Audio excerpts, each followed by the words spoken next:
اعوذ باللہ من الشیطان الرجیم بسم اللہ الرحمن الرحیم نحمدہ ونصلی علی رسولہ الکریم رب اشرح لی صدری ویسر لی امری واحلل عقدۃ من لسانی یفقہوا قولی۔ سورہ بقرہ کی آیت نمبر 61 سے ترجمہ اور تفسیر کا آغاز کیا جا رہا ہے۔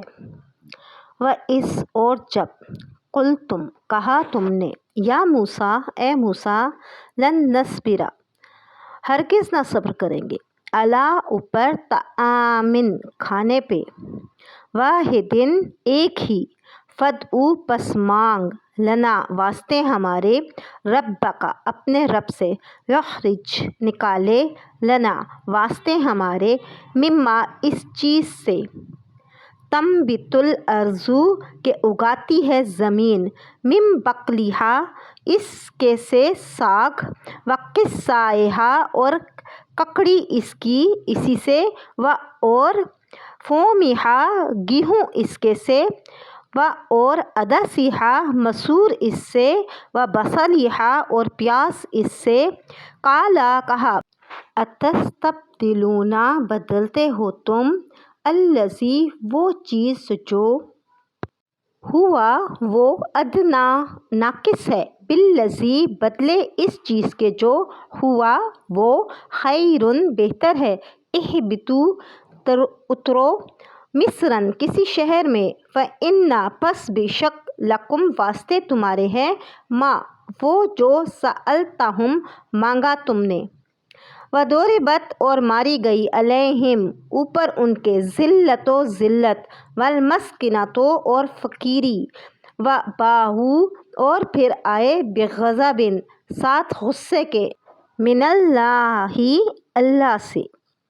ذالک یہ بأنہم اس واسطے کے کانوا تھے یکفرون کفر کرتے بآیاتی ساتھ نشانیوں کے اللہ کے ویقتلون اور مار ڈالتے تھے نبیین پیغمبروں کو بغیر الحق حق کے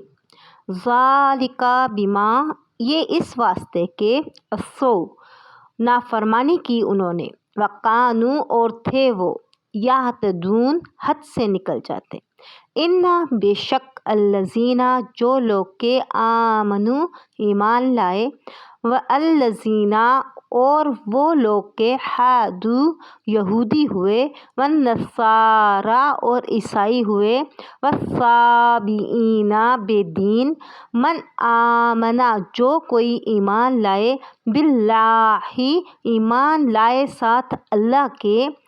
والیوم اور اس دن کے الآخری جو کہ آخر میں آئے گا پچھلے کے وعملا اور کام کرے صالحاً اچھا فلہم پس واسطے ان کے اجرہم اجر ہے عند نزدیک ربہم ان کے رب کے ولا خوف اور نہیں ڈر علیہم اوپر ان کے ولا اور نہ ہم وہ یحزنون غم کھاویں گے وَإِذْ اور جب اخذنا لیا ہم نے میثاقکم عہد تمہارا ورفعنا اور اٹھایا ہم نے فوقکم الطور تمہارے اوپر کوہ طور کو خذوا پکڑو ما جو کچھ آتیناکم دیا ہم نے تم کو بقوۃ زور سے واذکروا اور یاد کرو ما جو کچھ فیہ بیچ اس کے ہے لعلکم تاکہ تم تتقون بچو ثم پھر تولیتم پھر گئے تم من بعد ذالک پیچھے اس کے فلو پس اگر لا فضل نہ ہوتا فضل اللہ کا علیکم تمہارے اوپر ورحمتہ اور رحمت اس کی لکنتم البتہ ہو جاتے تم من الخاسرین ضیاع پانے والوں میں یعنی نقصان پانے والوں میں ولقد اور البتہ تحقیق علمتم جانتے ہو تم الذین ان لوگوں کو نہ تو دو حد سے نکلے گئے، منکم تم میں سے، فی سبتی بیچ ہفتے کے دن، فقلنا پس کہا ہم نے، لہم ان کو، کونو ہو جاؤ، قردۃً بندر، خاسئین ذلیل، فجعلناہا پس ہم نے کیا اس قصے کو، نکالاً بیان، بندش سے، لما واسطے ان کے جو، بین یدیہا آگے ان کے تھے، وما اور جو، خلفہا ان کے پیچھے تھے، وموعظۃً اور نصیحت، للمتقین واسطے پرہیزگاروں کی۔ خلاصہ تفسیر اس طرح ہے کہ اور وہ زمانہ یاد کرو جب تم لوگوں نے یوں کہا کہ اے موسیٰ روز کے روز تو ہم ایک ہی قسم کے کھانے کبھی نہ کھائیں گے، یعنی من و سلوہ پر۔ آپ ہمارے لیے اپنے رب سے دعا کرو کہ ہمارے لیے ایسی چیزیں پیدا کرے جو زمین سے اگتی ہیں، جیسے ساگ، ککڑی، گیہوں، مسور، پیاز وغیرہ۔ آپ نے فرمایا کہ کیا تم عوض میں لینا چاہتے ہو ادنیٰ درجے کی چیزوں کو، ایسی چیزوں کے مقابلے میں جو اعلیٰ درجے کی ہے؟ اچھا اگر نہیں مانتے تو جاؤ کسی شہر میں اترو، وہاں پر تم لوگوں کو ایسی چیزیں مل جائیں گی جن کی تم درخواست کرتے ہو۔ گویا ایسی گستاخیاں اس زمانے میں کرتے تھے کہ حد درجہ کی ذلت ان کے اوپر مسلط کر دی گئی، اور یہ سب اللہ کے غضب الہی کی وجہ سے ہی ہوا تھا کہ یہ لوگ منکر ہو جاتے تھے احکام الہیہ کے اور قتل کر دیا کرتے تھے پیغمبروں کو، اور کہ وہ قتل بھی خود ان کے نزدیک بھی ناحق ہوتا تھا، مگر سوائے اس کے ان کے پاس کچھ بھی نہیں تھا کہ ان لوگوں نے اطاعت کرنی ہی نہیں تھی۔ یہ قصہ بھی وادی طیٰ کا ہی ہے کہ من و سلوہ سے اکتا کر ان ترکاریوں اور غلوں کی درخواست کی جب انہوں نے، تو اس میدان کے داخل حدود میں کوئی شہر آباد تھا، تو ان کو حکم ہوا کہ جاؤ وہاں جا کر بو جوتو، کھاؤ کماؤ۔ تو اس طرح سے یہودیوں سے سلطنت قرب قیامت تک کے لیے چھین لی گئی، البتہ بالکل قیامت کے قریب محض لٹیروں کا سا بے ضابطہ تھوڑا زور و شور اور دجال یہودی کا کل 40 دن کے لیے ہو جائے گا، اور اس کو کوئی عاقل سلطنت تو نہیں کہہ سکتا۔ البتہ ان کو یہ بات موسیٰ علیہ السلام کی معرفت جتلا دی گئی تھی کہ اگر تم بے حکمی کرو گے تو ہمیشہ دوسری قوموں کے محکوم رہو گے۔ یہ بات ضرور ذہن میں رکھنی چاہیے کہ ان آیات مذکورہ میں یہود کی سزا دنیا میں دائمی ذلت و مسکنت اور دنیا اور آخرت میں غضب الہی کو بیان کرتی ہے۔ گو اس مقام پر یہودیوں کی شرارت کا حال معلوم کر کے سامعین یا خود یہود کو یہ خیال گزر سکتا ہے کہ ان حالات میں اگر عذر پیش کر کے ایمان لانا بھی چاہیں تو غالباً وہ اللہ کے نزدیک قبول نہ ہو۔ اس خیال کو دفع کرنے کے لیے اس آیت میں ایک قانون اور ضابطے کا ذکر فرمایا گیا کہ یہ تحقیقی بات ہے کہ مسلمان، یہودی، نصارہ اور فرقہ سابئین، ان سب میں سے جو شخص یقین رکھتا ہو اللہ تعالیٰ کی ذات و صفات پر اور قیامت پر اور کارگزاری اچھی کرے موافق قانون شریعت کے، تو ایسوں کے لیے ان کا حق الخدمت بھی ہے ان کے پروردگار کے پاس پہنچ کر، اور وہاں جا کر کسی طرح کا نہ تو انہیں اندیشہ ہوگا اور نہ ہی وہ مغموم ہوں گے۔ گویا ان آیات میں ایک ایسا قانون جو ہے وہ واضح کر دیا گیا کہ چاہے مسلمان ہو یا یہودی ہو یا نصارہ میں سے شامل ہو یا فرقہ سابئین میں سے شامل ہو، تو ان میں سے جو بھی ہوگا، فرقہ سابئین کے متعلق ایسا ہی ہے کہ یہ ایک فرقہ تھا جس کے معتقدات اور طرز عمل کے بارے میں چونکہ کسی کو پوری طرح پتہ نہیں چل سکا، تو اس لیے اس کے بارے میں مختلف اقوال جو ہیں وہ پیش کیے جاتے ہیں۔ تو بہرحال ان میں سے جو کوئی بھی اللہ کے حضور پہ اس کے اللہ پر ایمان لے آئے اور روز قیامت پر ایمان لائے اور نیک کام کرے، تو پھر ان کا ثواب ان کے رب کے پاس ضرور ہے۔